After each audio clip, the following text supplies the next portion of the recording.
Hey guys, what's up? Chief Pat here, and today bringing you guys a brand new Clash Royale video, and today we're going to be trying out another Lumberjack deck on my main account, and I actually wanted to throw the Golem in there because I honestly feel like the Golem's going to be pretty strong after the most recent balancing changes. So not only did they buff the Golem inside of the most recent changes, but also I feel like tanks in general are really strong inside of this meta. That's why you see so much Giant at lower levels, and even at higher levels, the Giant is one of the most popular cards inside of the entire game. So I thought I would bring out the Golem to see how it worked. And honestly, the beginning of this match isn't really going too hot. I didn't have the best starting hand. Normally, you do not want to play the Golem as your very first card, but unfortunately, it was really my only option, and I didn't mind trying it out. So Golem on the right, the Musketeer is going to clean up the Princess on the left. We already taken so much damage on our left-hand tower. We want to get just a little bit done with our Golem, as well as our guards. And seeing as the Mini P.E.K.K.A is going to be running down the left-hand lane, we're probably going to lose our left-hand tower. So I'll zap that Mini P.E.K.K.A, but without the guards, that's really our only counter to the Mini P.E.K.K.A. But fortunately for us, the tower in the right-hand lane is going to go down. Plus, we should get some good damage off onto the Crown Tower, or the King Tower, and to set ourselves up for a 3-crown win. So I'm going to go ahead and drop the Lumberjack. Let's go ahead and let that Lumberjack roll. Meanwhile, he plays a Miner at a really inopportune time, which means our Lumberjack, look how fast the Lumberjack hits. It is absolutely ridiculous. The Lumberjack's hammering away at the tower. In fact, my Musketeer is going to get so close to getting in that Rage spell range, but unfortunately, just outside of it means we're not going to get that bonus damage. But the tower's already down to 2,300 after that single Lumberjack went alongside those couple of Golemites. And that tower is pretty much toast. Now at this point, I'm strictly going for the 3 crowns, and I pretty much know that this match is over because this guy does not have a defensive building from what I picked up on after the first couple of cards that he's played.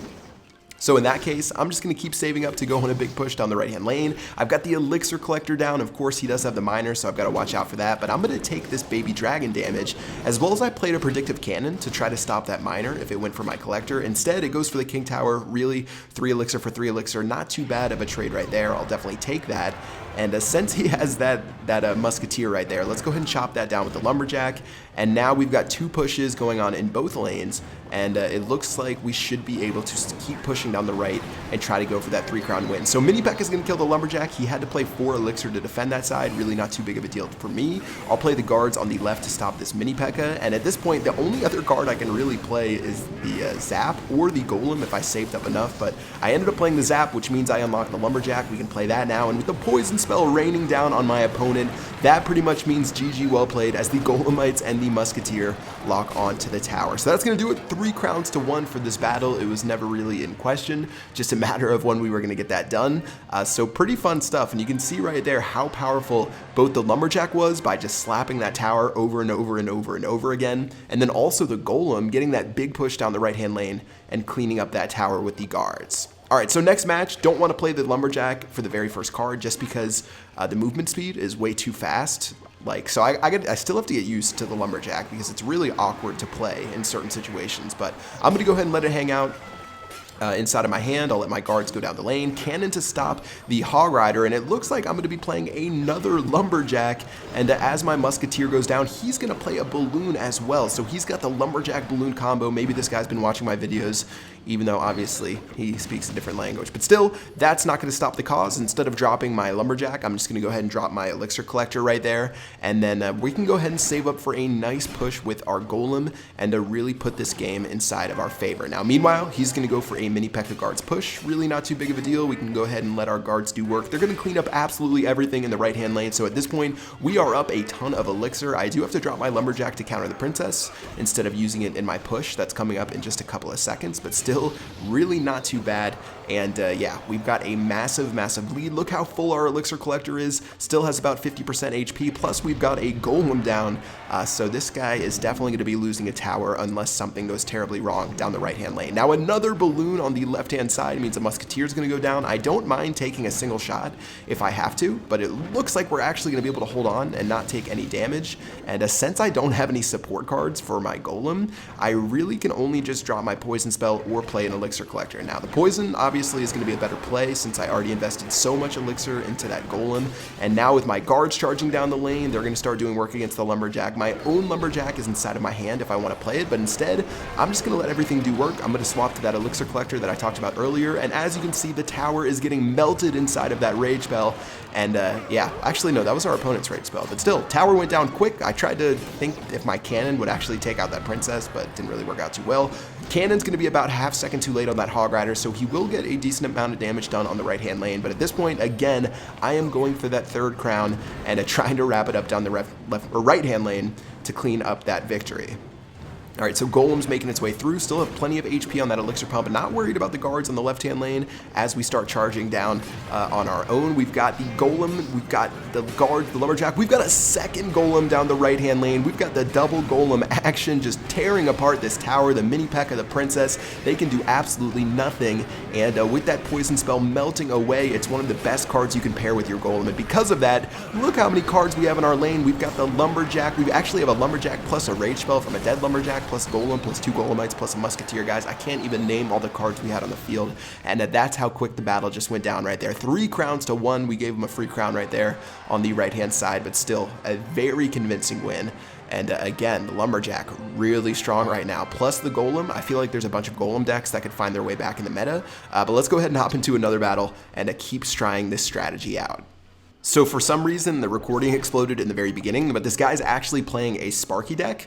So I do have the Zap and the guards, which are pretty good counters to the Sparky, plus the Golem really doesn't take too much damage, so I'm not worried about soaking that up. So let's go ahead and play our Golem. A little bit too late with that elixir timing, but still really not too big of a deal. And now we've got a decent push going down the right-hand lane. The Musketeer stayed behind the Golem, which is fantastic, and we can start crushing down this tower. Take a look at that Sparky. It's not going to be able to do too much to that level 8 Golem. As it starts tearing its way through the tower, the Lumberjack going to help as well, and with the rage spell going down, the Golem's going to actually speed crawl its way over to the lumberjack before eventually dying and only doing a little bit of damage to that king tower. Now, first tower of the game has gone down with the very first push. Don't think the Sparky is going to do too well against our deck, like I mentioned previously. I do have the guards in my hand, which look at how I play them against the Sparky. I'm going to surround the Sparky to do the maximum amount of damage and make it waste as much time as possible. And at this point, his giant is already dead.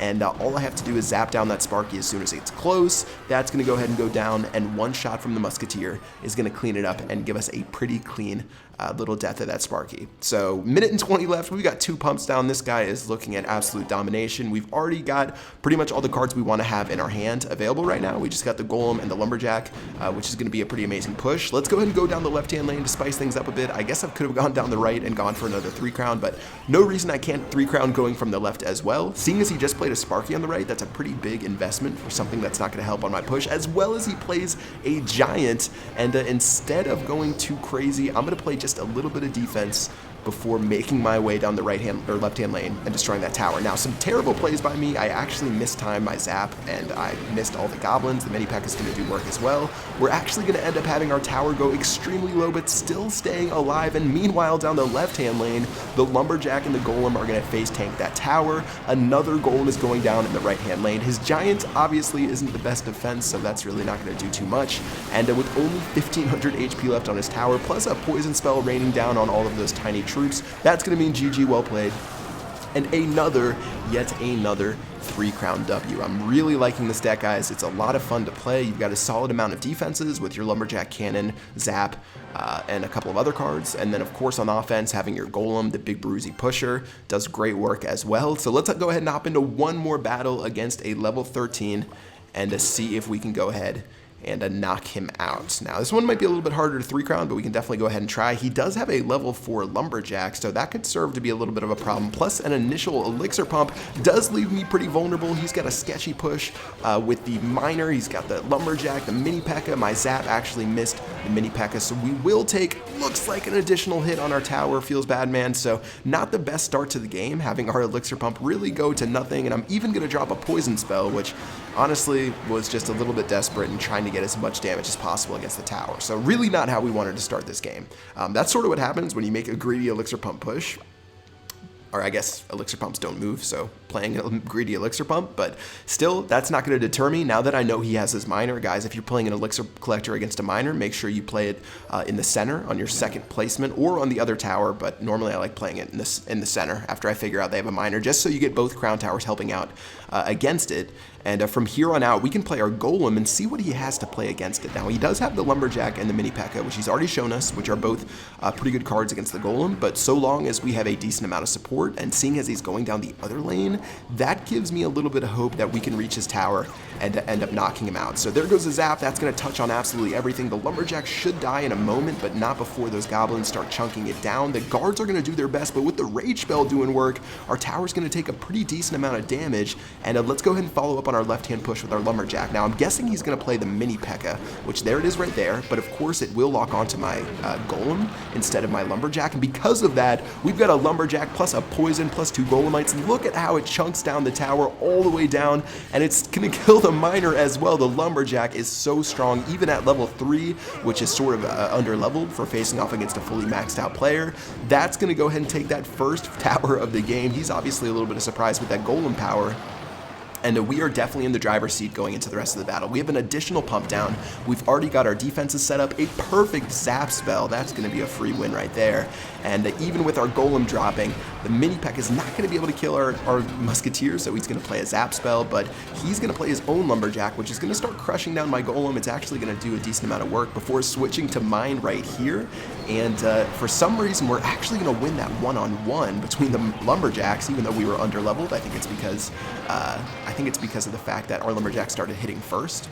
And yeah, game's looking pretty good. Zap spell's going to go down. Guards are going to be able to clean up this push, no problem. That's going to mean good game, well played. Unfortunately, not the 3 crown, but we were definitely pushing for that 2nd crown, and that's going to be a pretty decent victory. So I definitely love this deck, guys. If you want to try it out and you have the Lumberjack, then feel free to. I know a lot of people are sad that they've had the Lumberjack appear in their shop and they didn't buy it before these balancing changes came out, because it's a really fun card to use, and obviously it's much better than it was previously. So check it out if you guys want to use this deck. Again, I'm using the Golem, the Lumberjack, the Cannon. I've got the Guards, Poison, the Zap, as well as the Musketeer and the Elixir Collector, making a pretty decent setup. That's going to do it for this video. Hope you guys enjoyed. If you did, make sure you drop a like.